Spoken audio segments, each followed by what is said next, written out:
Pemanis adalah zat yang ditambahkan pada makanan atau minuman untuk memberikan rasa manis. Nah, ada yang tahu sumber dari pemanis itu dari mana aja? Pemanis dapat berasal dari gula alami atau pengganti gula yang berfungsi sebagai pemanis buatan. Sekarang jenis pemanis itu ada berapa sih? Ada yang tahu? Jenis pemanis itu ada dua, yaitu ada yang pemanis alami dan pemanis buatan. Kalau pemanis buatan itu gula yang berasal dari tanaman, seperti sukrosa, gula pasir atau gula pasir biasanya, fruktosa, dan ada yang namanya laktosa. Pemanis alami biasanya memiliki kalori dan memberikan rasa manis yang mirip dengan gula. Nah, sedangkan untuk yang pemanis buatan itu senyawa kimia yang dirancang untuk memberikan rasa manis tanpa menambah kalori secara signifikan. Contohnya pemanis buatan termasuk aspartam, sakarin, dan siklamat. Nah, jenis-jenis pemanis ini sering digunakan dalam produk diet dan makanan yang rendah akan kalori. Pemanis buatan siklamat adalah alternatif untuk gula yang memiliki rasa manis 30 hingga 50 kali lebih tinggi dibandingkan gula yang biasa kita konsumsi itu. Nah, fungsi dari pembuat gula siklamat ini digunakan dalam berbagai produk makanan, minuman.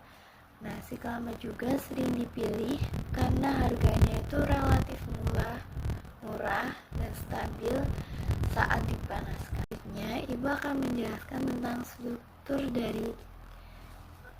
kimia dari siklamat.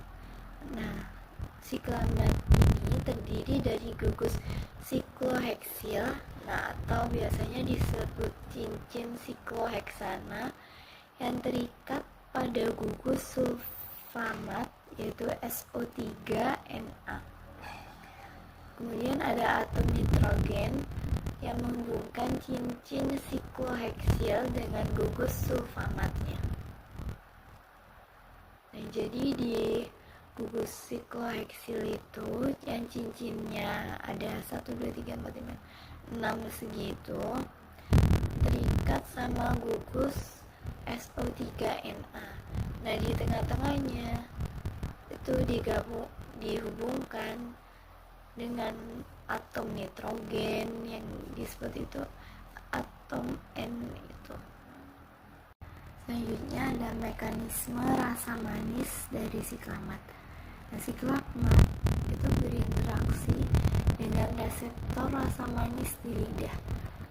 Ketika dikonsumsi, molekul siklamat ini mengikat reseptor yang ada rasa manis di lidah itu, kemudian mengirimkan sinyalnya ke otak untuk merasakan rasa manis dari si siklamat ini.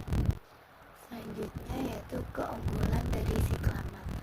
Yang pertama yaitu dapat digunakan dalam produk yang dipanggang.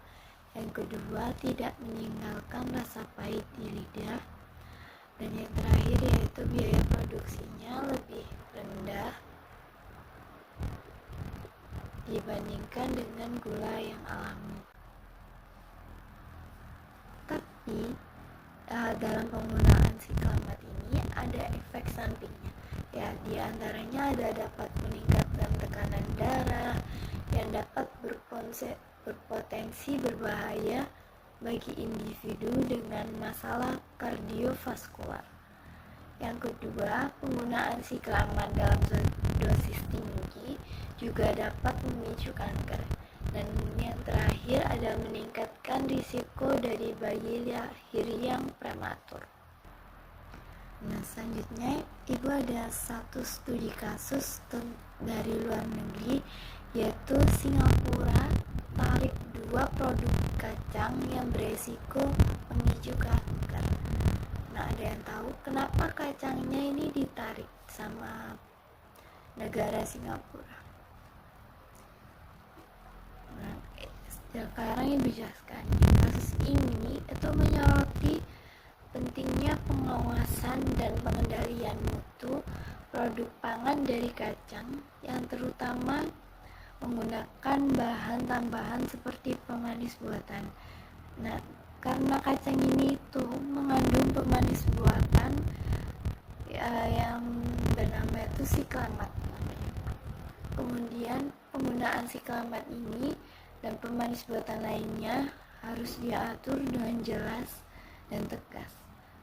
Karena masyarakat juga perlu diedukasi mengenai risiko dan manfaat penggunaan pemanis buatan serta cara dalam memilih produk pangan yang aman dan sehat. Selanjutnya ada regulasi siklamat di Indonesia. Nah, karena di Singapura itu dilarang, sedangkan di Indonesia siklamat itu masih diizinkan, tapi dengan batas maksimum penggunaan sebesar 350 mg